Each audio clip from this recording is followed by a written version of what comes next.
Eu quero chamar a atenção dos irmãos para a formação da Igreja de Roma, embora não será uma introdução exaustiva, porque nós temos que nos concentrar no tema. A gente vai falar de um assunto específico da Igreja de Roma, não sobre tudo aquilo que aconteceu na formação da Igreja, ou até mesmo da Epístola, mas tem algumas coisas que é preciso pontuar. No começo do século, e até bem pouco tempo, algumas igrejas, principalmente a Igreja Católica Apostólica Romana, tinha a ideia de que a Igreja de Roma havia sido formada por Pedro. E alguns entendem que Pedro teria sido ali a primeira pessoa a organizar aquela igreja. Por volta do início da igreja, um certo Irineu, um dos pais da igreja, um dos primeiros presbíteros a suceder os apóstolos, ele escreveu uma obra chamado Adversus Aereses. No livro 3º dessa obra, ele cita de fato Pedro e Paulo estando ali entre os primeiros irmãos. Mas a gente crê biblicamente que a igreja de Roma foi formada anterior, ou antes mesmo de Pedro e Paulo estarem ali. Mesmo porque Paulo escreve a sua epístola tensionando visitá-los. A primeira vez ele não conhecia bem aquela igreja, embora conhecesse várias pessoas que ali estavam, e ele cita isso lá no final do texto. No capítulo 15 ele cita várias pessoas com quem ele tinha contato ali naquela igreja. Se você ler a palavra de Deus em Atos 18, verso 2, e eu convido você que tenha disposição para acompanhar comigo a leitura, em Atos 18, verso 2 está descrito assim: lá encontrou certo judeu chamado Áquila, natural do Ponto, recentemente chegado da Itália, com Priscila sua mulher, em vista de ter Cláudio decretado que todos os judeus se retirassem de Roma. Paulo aproximou-se deles. Aqui Paulo está em Corinto, encontrando Priscila e Áquila, e a explicação do texto é que esses irmãos já eram cristãos, tinham vindo de Roma, e Paulo ainda não tinha chegado em Roma, e esses irmãos vindo de Roma, provavelmente em Roma já tivesse uma comunidade de cristãos, portanto Paulo não seria especificamente o fundador da igreja de Roma, mesmo porque nós temos também testemunho da história secular. Um autor da época de Cristo, pouco tempo depois de Cristo, chamado Suetônio, escreveu uma obra chamada A Vida dos 12 Césares. Não sei se os irmãos conhecem. A Vida dos 12 Césares, ele relata vários imperadores. E ele diz que esse decreto do imperador Cláudio, citado aqui, aconteceu por volta do ano 49 depois de Cristo. O Suetônio, que foi um autor daquela época, tem inclusive traduzido para o português essa obra. Então, provavelmente, esses irmãos foram expulsos. O Suetônio diz que eles foram expulsos porque adoravam tal de Crestos. Crestos seria uma latinização da palavra Cristo. Então, provavelmente, quando Paulo encontrou esses irmãos, eles já eram cristãos e talvez Cláudio tenha os expulsado dali por conta de terem uma comunidade já mais ou menos organizada. Além do mais, tem um outro texto na Bíblia, meus irmãos, que talvez a gente precisa considerar em relação à formação da igreja de Roma. E aqui já começa a entrar no nosso assunto. Em Atos 2, aconteceu o Pentecostes, a descida do Espírito Santo. Tudo bom, Romildo? Já dei um abraço nas meninas hoje. Ari também, já dei um abraço às meninas. Elas me viram correr, me deram um abraço e eu retribuí, evidentemente.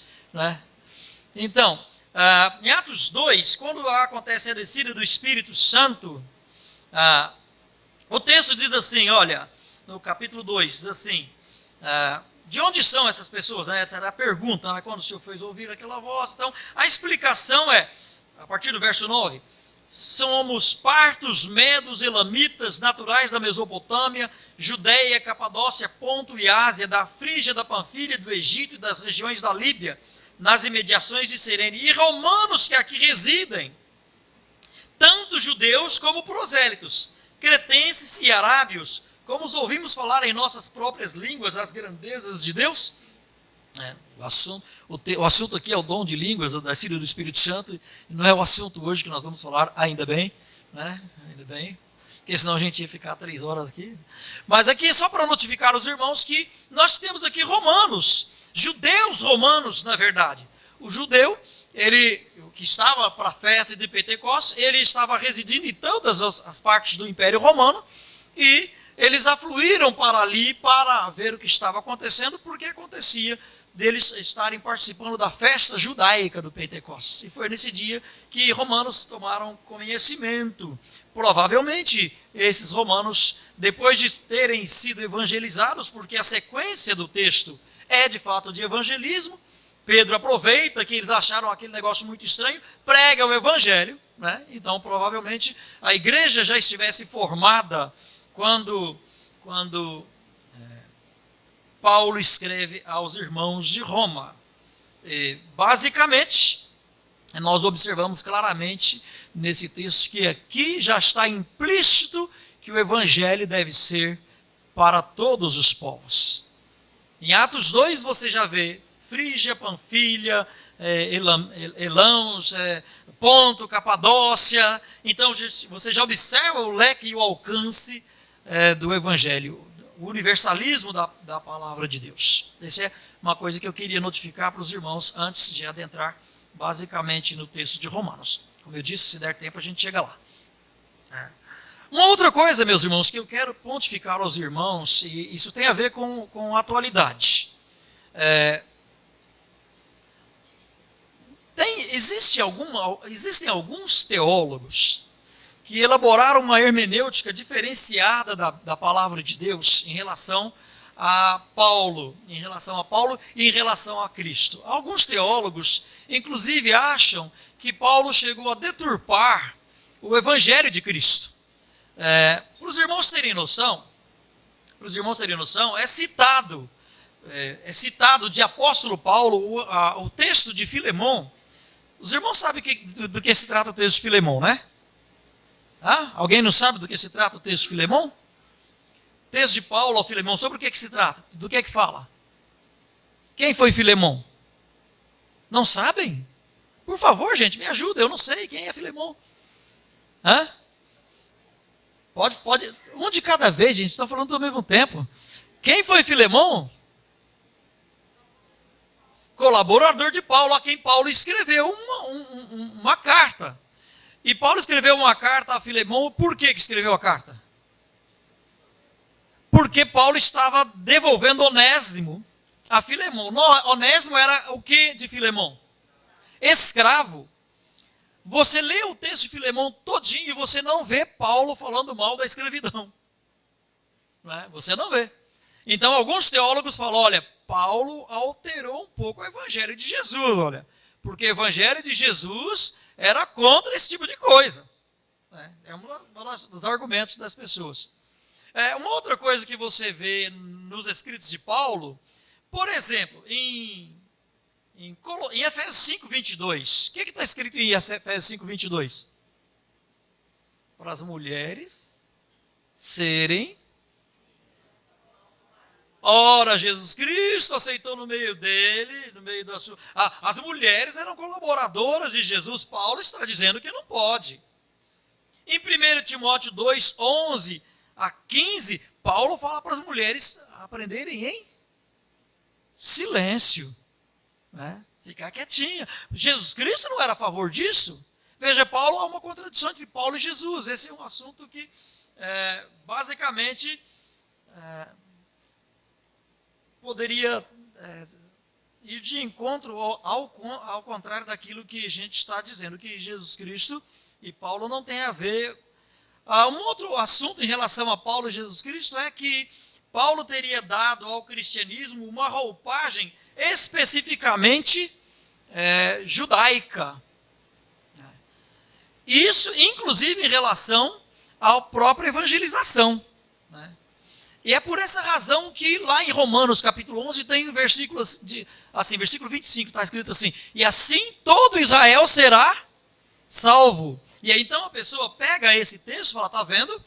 Jesus Cristo, Paulo não foi tão universalista, O evangelho de Jesus Cristo seria universalista. Paulo restringiu um pouco a situação e assim várias pessoas têm levado essa questão adiante. Eu quero mostrar algumas coisas para os irmãos, para mostrar que Paulo não foi em nada modificador do evangelho de Jesus. Algumas pessoas, alguns teólogos inclusive, pensam que o evangelho de Jesus Cristo iria ficar restrito à sua nação. E que Paulo andou alterando um pouquinho isso aí para fazer alguma coisa a mais e para convencer especificamente outras pessoas a se engajarem com ele no evangelho. Então eu quero ler alguns textos com os irmãos que falam a respeito da universalidade do evangelho.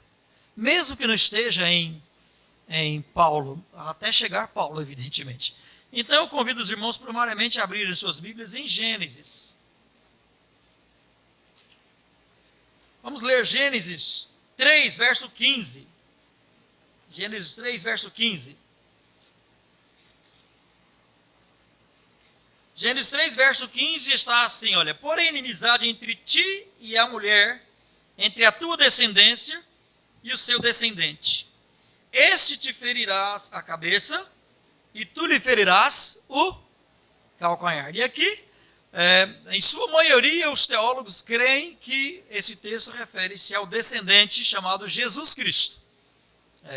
Não há discussão com relação a isso, porque a própria palavra de Deus, mais à frente, dá o indício de que Jesus Cristo foi aquele que conseguiu prender a Satanás, amarrar a Satanás e não deixar mais com que Satanás tivesse toda a liberdade que tinha na antiguidade. Também há nesse texto a indicação que nós temos duas descendências. Uma descendência chamada natural, que continuaria a descendência humana, e uma descendência chamada espiritual. Logo em seguida, esse texto, nós vemos o assassinato de Abel, não é? Pelo seu irmão Caim, mostrando logo ali as suas duas descendências, né? Aqueles que seguem uma linhagem natural e outros que seguem uma linhagem espiritual. Quando Deus resolve chamar e escolher um povo para si, estabelecer uma aliança com este povo, Deus chama Abraão, tira de uma terra de descendentes naturais, para fazer com que Abraão fosse um descendente espiritual. E Deus estabelece com esse descendente, com ele, uma aliança. Eu não vou ler, evidentemente, todo o texto, meus irmãos, que é muito longo, mas os irmãos conhecem a história, né? Basta eu ler o texto que implica na universalidade do Evangelho. Em Gênesis 17 está escrito assim, olha, versos 10 em diante: esta é a minha aliança que guardareis entre mim e vós, e a tua descendência.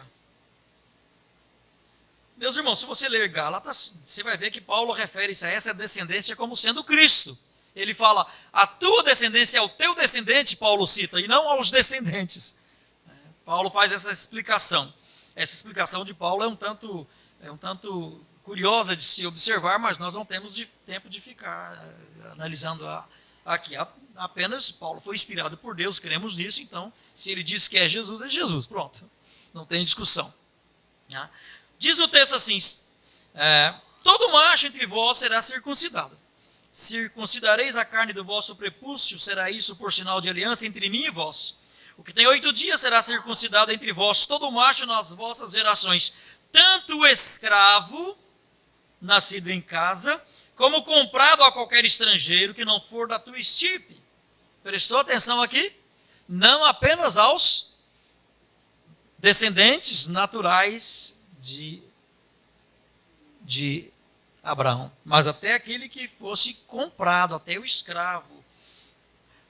Aliás, de acordo com Provérbios, de Salomão e Provérbios, havia escravo que poderia inclusive pegar a descendência carnal, a descendência da própria pessoa. Havia alguns escravos que, se o filho, por exemplo, depois você lê isso em Provérbios, capítulo 18, se o filho fosse rebelde ou qualquer coisa assim, o pai podia tirar o direito dele da herança e dar para o escravo. Poderia ser feito isso. Que não for da tua estirpe, com efeito será circuncidado, e o nascido em tua casa, o comprado por teu dinheiro, A minha aliança estará na vossa carne e será aliança perpétua. O incircunciso que não for circuncidado na carne do prepúcio, essa vida será eliminada do seu povo, quebrou a minha aliança. Aqui nós observamos claramente que o evangelho, ou pelo menos a descendência espiritual, não se restringe àqueles que nascem em determinada nação, em determinado local. Aliás, tem igreja por aí que acha que até hoje que os judeus têm um privilégio em relação à salvação e que depois serão beneficiados, mas a Bíblia não diz isso em relação à salvação. A Bíblia diz em Romanos, e os irmãos vão dizer isso depois, acho que o Alessandro vai explicar isso depois, a Bíblia diz em Romanos que a vantagem dos judeus foi ter recebido em primeira mão os oráculos de Deus. Deles são os profetas, deles descende o Cristo, deles são os oráculos, mas não diz que deles é a salvação. Diz apenas que eles receberam em primeira mão o Evangelho. Uma outra coisa curiosa, meus irmãos, está no texto de Êxodo, quando o povo de Israel, já formado no Egito, porque foi lá que o povo de Israel se formou, foi lá que entraram lá cerca de 72 pessoas, e saíram de lá mais de 400.000 pessoas, né? Mais de 600.000 pessoas, na verdade. O texto, quando eles estão para sair de Israel, no capítulo 12 de Êxodo, dos versículos 37 e 38, eu vou ler só o versículo 38, para não gastarmos tanto tempo, e eu não posso passar de 1 hora, senão os irmãos ficam bravos comigo, o Alessandro também fica bravo comigo, brincadeira, né? Está escrito assim no versículo 38, subiu também com eles um misto de gente, ovelhas, gado, muitíssimos animais. Quando o povo de Israel foi sair do Egito, diz o texto que subiu com o povo de Israel um misto de gente. Quer dizer, um misto de gente significa um montão de gente que naturalmente não descendia em Israel. Por que esse povo foi com Israel embora? Porque esse povo havia aceito o Deus de Israel, circuncidado, e passaram a pertencer ao povo, a família visível de Deus. Você fica pensando assim, mas isso está lá no começo, né? Mas acontece que isso continua, meus irmãos. A extensão do Evangelho continuou quando o povo de Israel se estabeleceu em Canaã, e Deus então levantou os reis e os profetas. Os profetas nos mostram o que acontecia com relação ao povo de Israel. Dê uma olhadinha, por exemplo, em Daniel 3:29. Daniel 3:29. Se alguém achar primeiro que o pastor, lê, por favor. Não deixa gastar tempo. Daniel 3:29.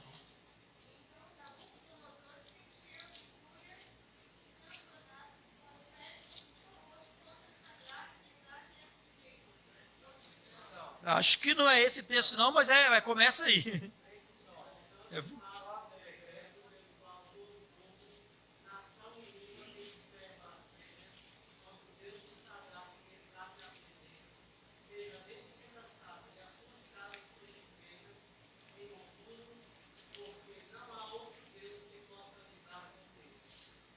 E em seguida ele fala, portanto faça um decreto, versículo 29, portanto faça um decreto, pelo qual todo povo, nação e língua, aqui especificamente há uma ordem dada por um rei, para que o povo pudesse adorar o Deus de Israel.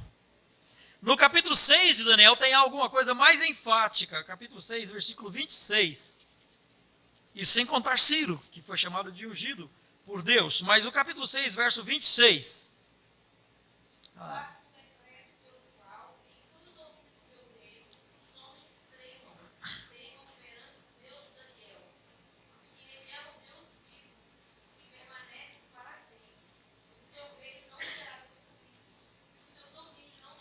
Viu aí? Há um decreto novamente para que os povos, não apenas o povo de Israel, e não apenas Daniel e seus amigos, mas para que todo o povo, toda a língua possa temer ao Deus de Israel. A pergunta é, isso aconteceu? Muitos de outros povos temeram ao Deus de Israel? Muitos de outros povos seguiram ao Deus de Israel? Sim. seguiram no Antigo Testamento. Veja o que está em Malaquias capítulo 1, verso 11. De forma muito poética, o autor explica para a gente. Malaquias capítulo 1, verso 11. Malaquias, para quem não sabe, é o último livro do Antigo Testamento. Está escrito aí, ó. Mas desde o nascente do sol até ao poente, é grande entre as nações o meu nome, e em todo lugar lhe é queimado incenso e trazidas ofertas puras, porque o meu nome é grande entre as nações, diz o Senhor dos Exércitos. Veja a constatação do profeta Malaquias. Malaquias tenta fazer ciúmes ao povo de Israel, dizendo que a adoração feita em outros povos a Deus era mais pura do que aquela adoração que os israelitas estavam fazendo. Se você ler o texto de Malaquias, você vai ver que de fato acontecia isso, que o povo trazia ovelhinha machucada para cultuar a Deus, e pegava o dízimo da piorzinha, e aquela coisa toda. Então você vê que Malaquias está coberto de razão, e que o evangelho, ou pelo menos o Deus da Bíblia, não ficou restrito apenas ao povo de Israel. Aliás, eu não tenho tempo de explicar para os irmãos, mas vários salmos, que são chamados salmos de cativeiro, têm a tensionalidade de despertar naquele povo que está em cativeiro, ou que aprisiona justamente a possibilidade de adorar ao Deus de Israel. E o exemplo mais notável, biblicamente, de que Deus sempre foi para todas as pessoas e não para o povo de Israel, está em Jonas. Todos nós conhecemos o livro de Jonas. Deus falou para Jonas, falou: Jonas, você vai pregar em Tarsis. E nós sabemos, em Nínive, aliás, ele que pegou o navio para Tarsis, mas vai pregar em Nínive. E Nínive era a grande cidade de Nínive. Era muita gente. E Jonas ficou chateado justamente porque Deus foi misericordioso para com os ninivitas.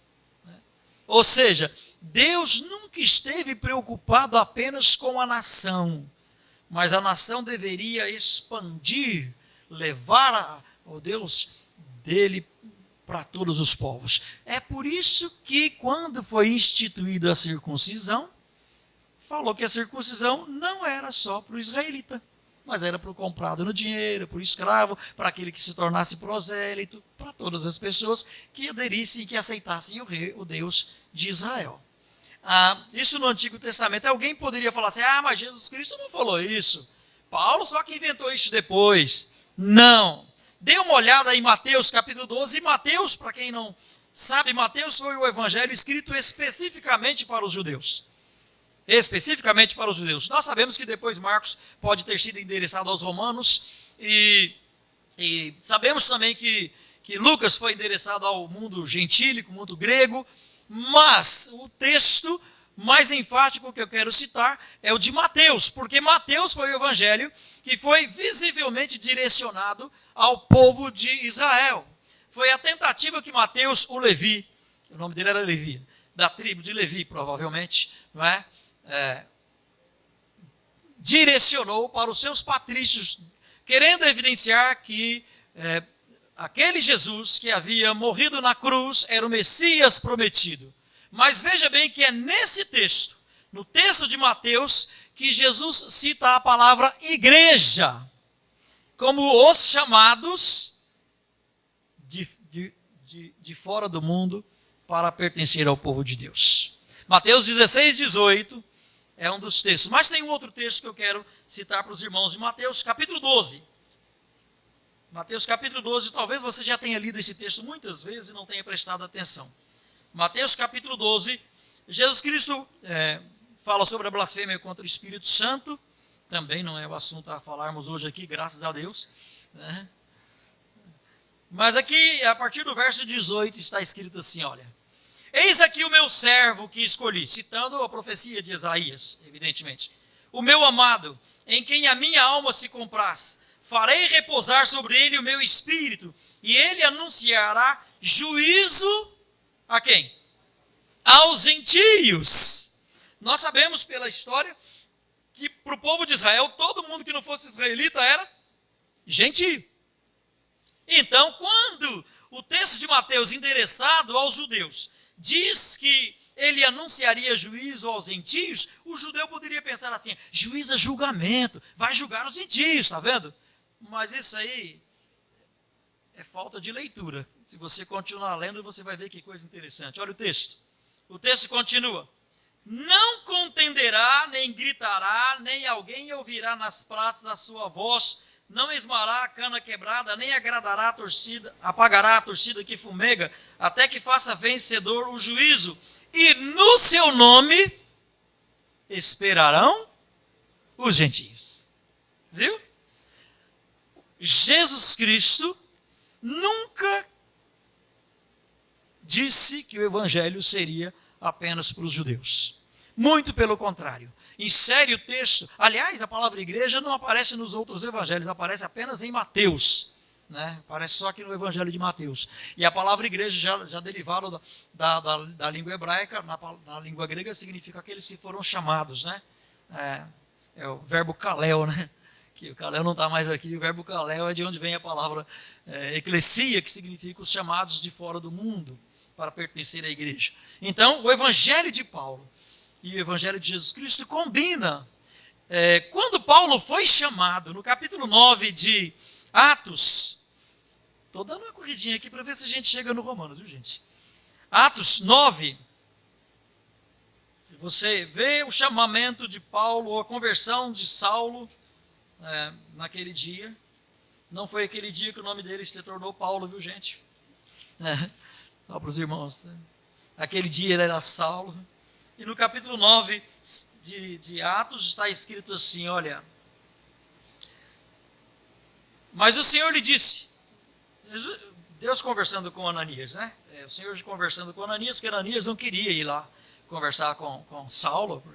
Saulo tinha ido para lá para perseguir os cristãos, e o Ananias falou: não vou lá não, filho. Vai que ele resolve cortar a cabeça, né? Isso é meio perigoso. Ele pegou cartas para vir aqui prender os outros. Quando Estevão estava morrendo, no capítulo 8, versículo 1, depois da morte de Estevão, no capítulo 8, versículo 1, diz que Saulo consentia na sua morte, estava lá aplaudindo. Então o camarada Ananias, eu posso ser cristão, mas não sou bobo, não vou lá falar com esse cara não. Né? Mas aí Deus pega e fala para ele no versículo 15, mas o Senhor lhe disse: vai, porque este é para mim um instrumento escolhido para levar o meu nome perante os gentios e reis, bem como perante os filhos de Israel. Viu aqui? Gentios e reis e também a Israel. E aí então Paulo é chamado de o pregador dos gentios. Portanto, o evangelho de Paulo combina com o evangelho de Jesus Cristo, com o evangelho no Antigo Testamento.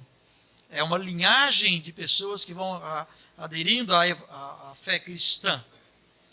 Quando Paulo em Gálatas fala segundo o meu evangelho, ele não quer dizer o evangelho que ele criou, mas quer dizer um evangelho que ele tem a necessidade de compartilhar. É essa a intencionalidade que nós temos de Paulo.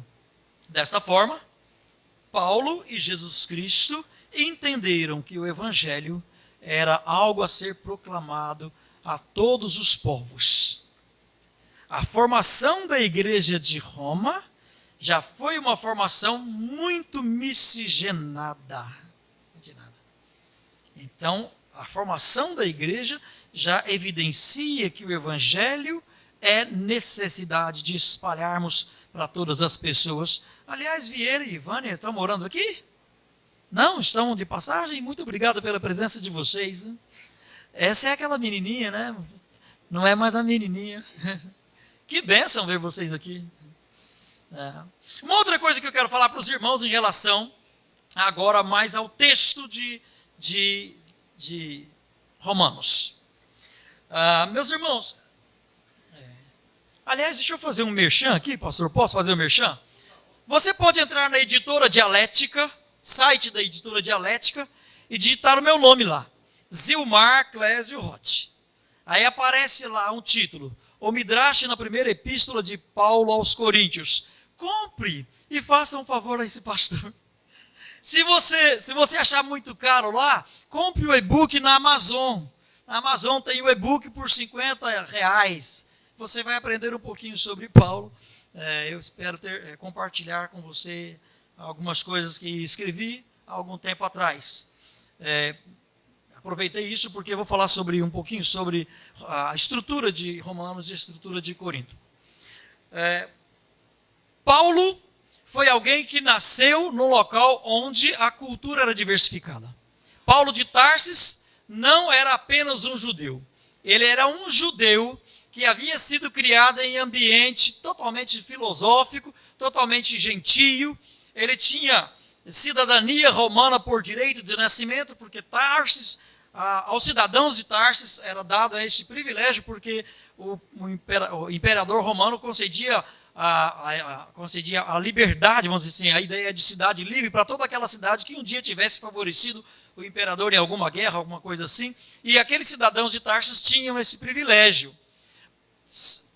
Paulo, ou Saulo, ele também era alguém, de acordo com o que ele mesmo descreve, alguém que havia sido educado aos pés de Gamaliel, um camarada que era na linhagem dos escritores judaicos, dos intérpretes da Bíblia judaica, dos principais. Ele era fariseu de fariseu. E o nome de Saulo Saulo, na verdade, é uma transliteração do nome Saul, que é judeu, que era uma homenagem ao primeiro rei de Israel.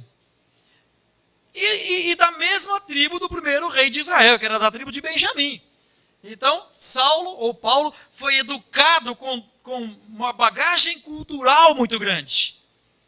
Se você quiser saber mais sobre Paulo, lê lá o texto que eu escrevi. Mas só para os irmãos terem noção do que eu vou falar agora. Então, Saulo, ou Paulo, ele tinha condição de tecer argumentação, tanto para os judeus, quanto para os gentios.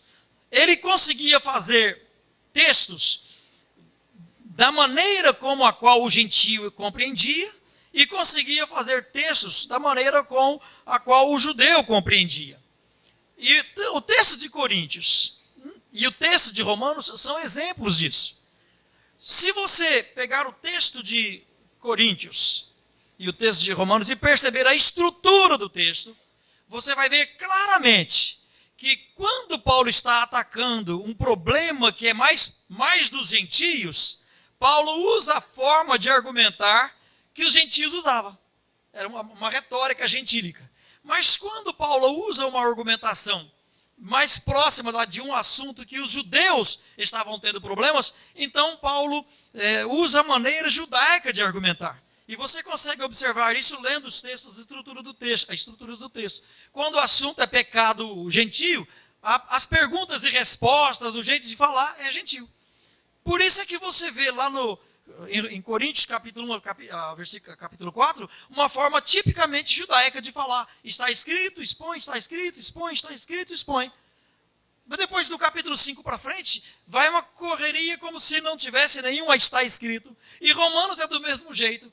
Romanos vai fazendo perguntas e respostas, mas em determinado momento ele insere o está escrito e disserta sobre aquele está escrito.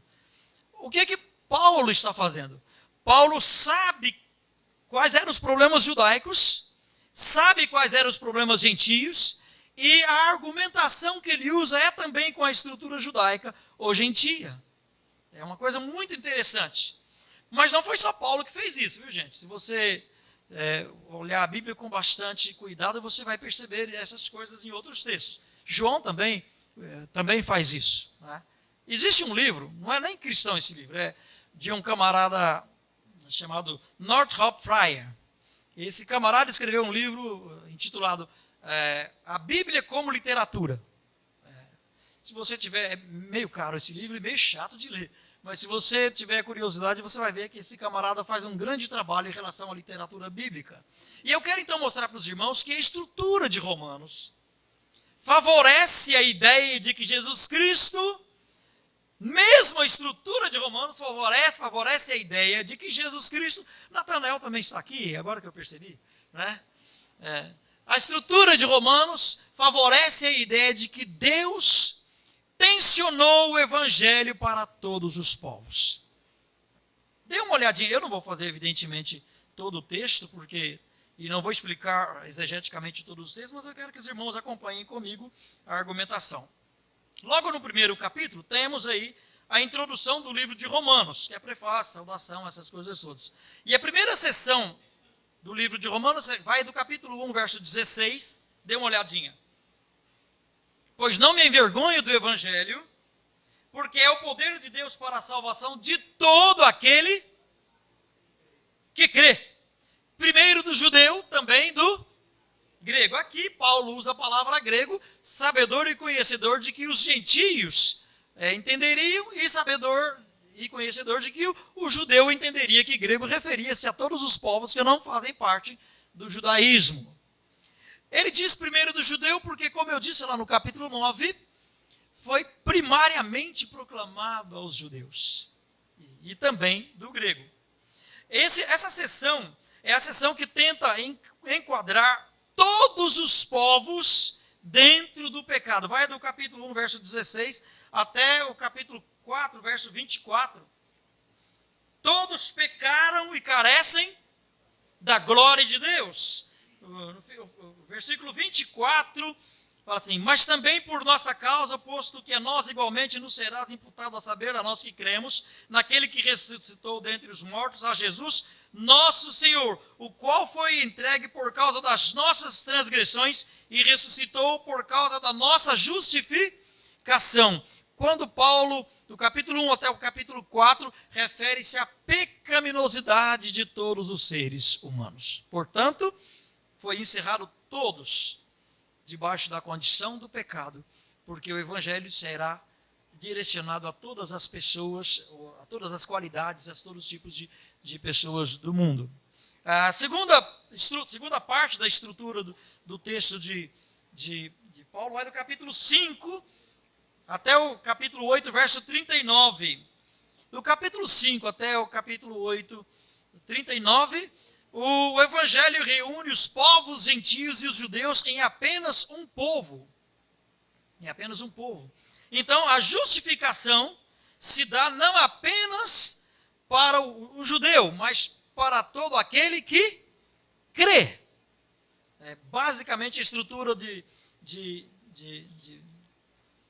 Romanos vai direcionando nesse sentido. Agora, nos capítulos 9 até o capítulo 11 a 36, Paulo vai explicar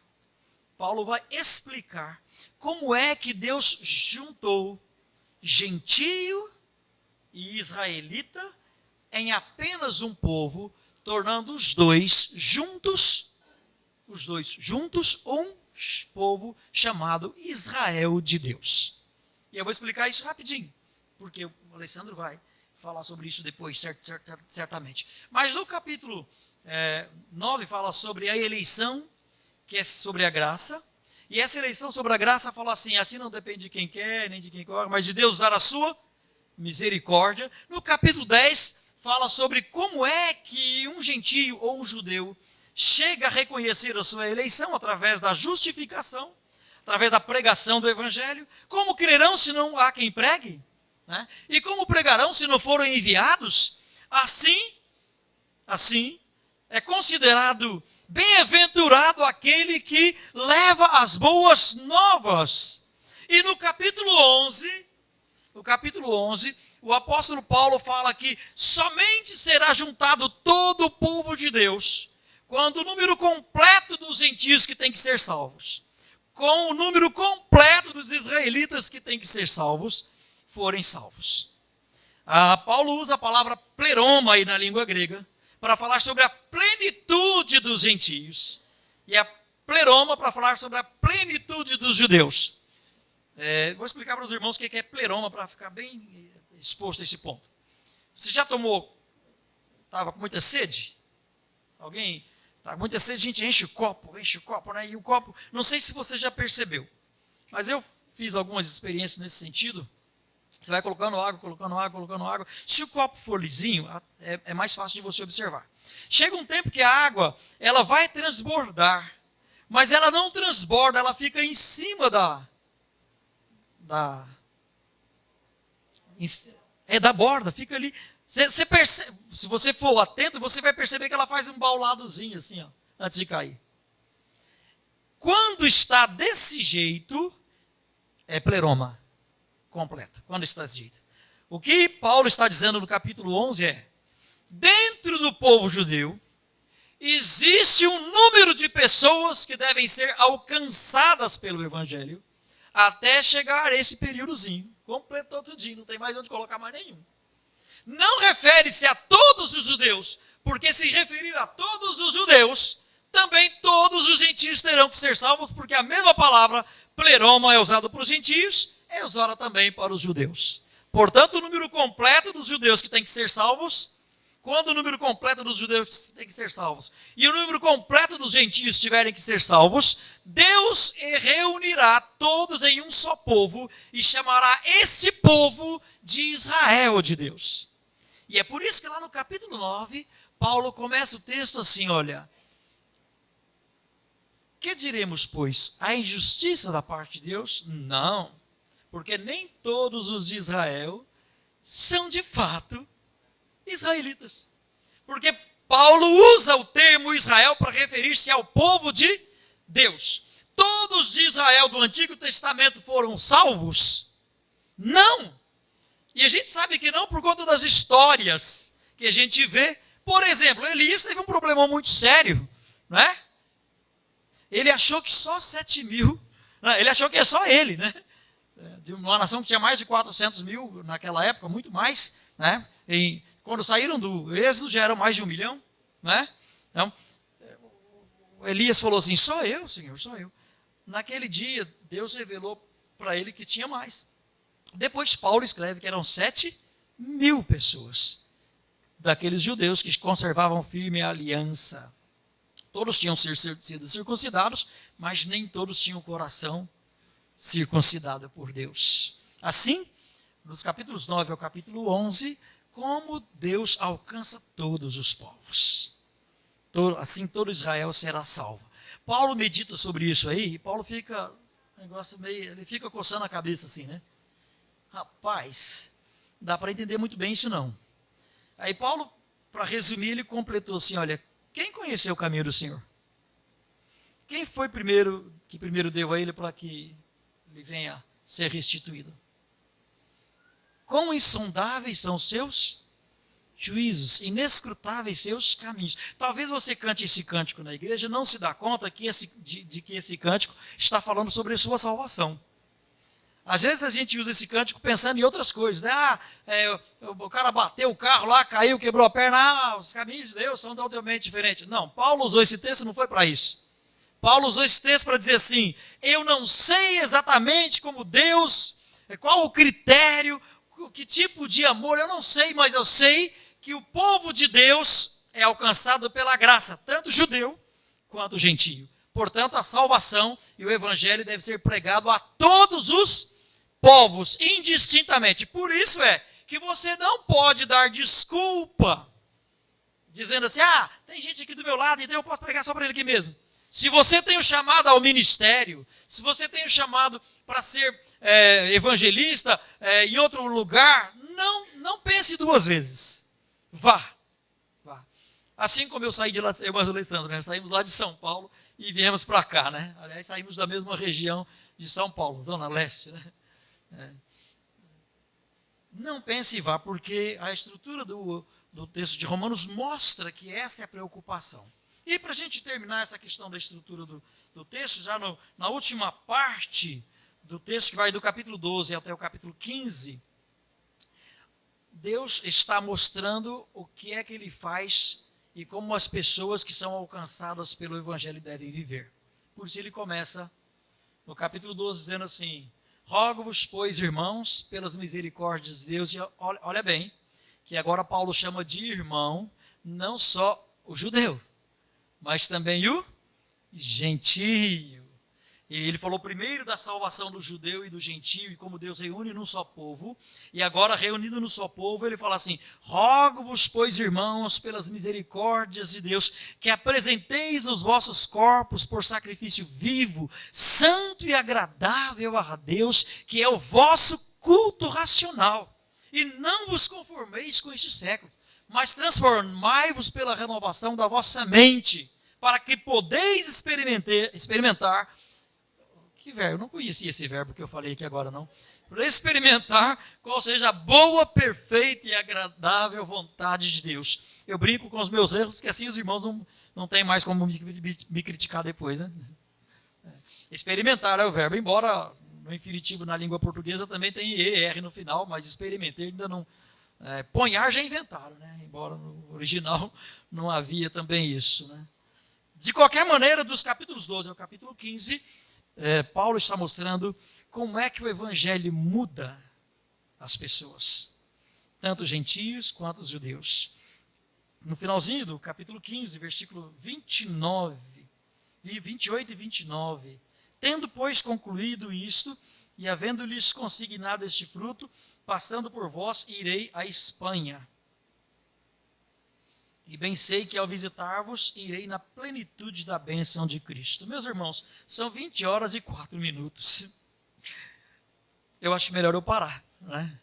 Porque senão fica muito tarde, e nós tínhamos ainda a comentar o capítulo 1, que eu ia mostrar para os irmãos como o evangelho, como Roma já, a epístola de Paulo aos Romanos já inicia-se com a intencionalidade de pregar o evangelho a todas as coisas. Então, eu devo parar.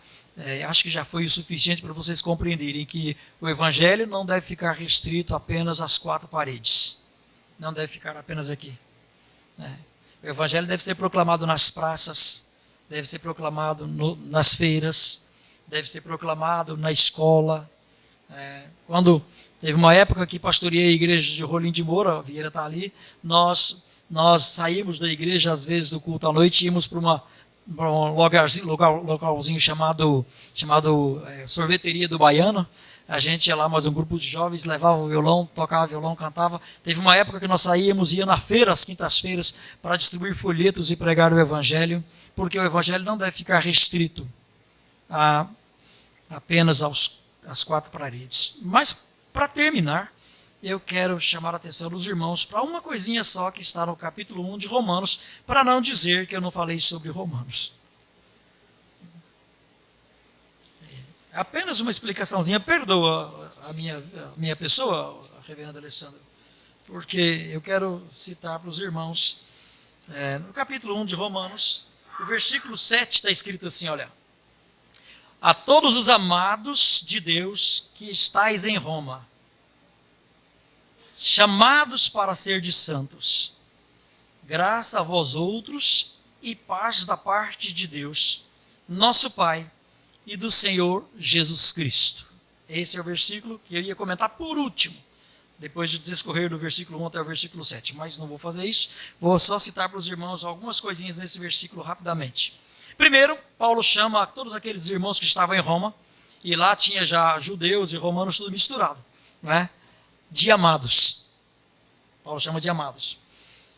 Segundo lugar, Paulo diz que eles são pertencentes à igreja, porque eles foram chamados para serdes santos. E o significado da palavra igreja é justamente isso: aqueles que foram chamados do mundo. E por fim, para você ver como era a preocupação de Paulo para com gregos e gentios e judeus, Paulo usa uma saudação um pouco diferente aqui. Ele usa a saudação da seguinte forma: olha, para ser de santos, graça a vós outros e paz da parte de Deus, nosso Pai, e do Senhor Jesus Cristo. O judeu cumprimentava ou saudava o outro com essa palavra paz, que em judeu, em hebraico, shalom. O gentio, o grego, cumprimentava o outro com a palavra charis. Observou? Paulo, no comecinho do texto, direcionando, indicando que iria falar tanto para gregos quanto para judeus, fazendo esta saudação. Esse tipo de saudação você encontra apenas em Romanos e em Filipenses. Graça e paz. Porque Paulo já estava direcionando o seu evangelho tanto para judeus quanto para gentios. E com isso eu termino essa pequena introdução aí a um assunto que poderia dar um livro, né? Meus irmãos, se você tiver alguma pergunta, Faça para o pastor da igreja de vocês. Ele pode responder. Ou então pode fazer para mim também, pelo meu zap, se os irmãos quiserem, pastor Alessandro tem. Eu quero orar com os irmãos, pedir desculpas que eu tenho que ir embora, porque a minha vida tem sido um tanto corrida. Tá bom? Vamos colocar em pé, vamos orar? Senhor Deus, nós te agradecemos pelo privilégio que temos de estar reunidos com esse povo. Irmãos que há algum tempo nós não víamos, irmãos que há muito tempo moram em nosso coração. Senhor Deus, nos dê a graça de, enquanto vivermos aqui na terra, podermos desfrutar da presença uns dos outros. E se por acaso algum de nós ir primeiro, que nós possamos ter a esperança de encontrá-lo na glória eterna.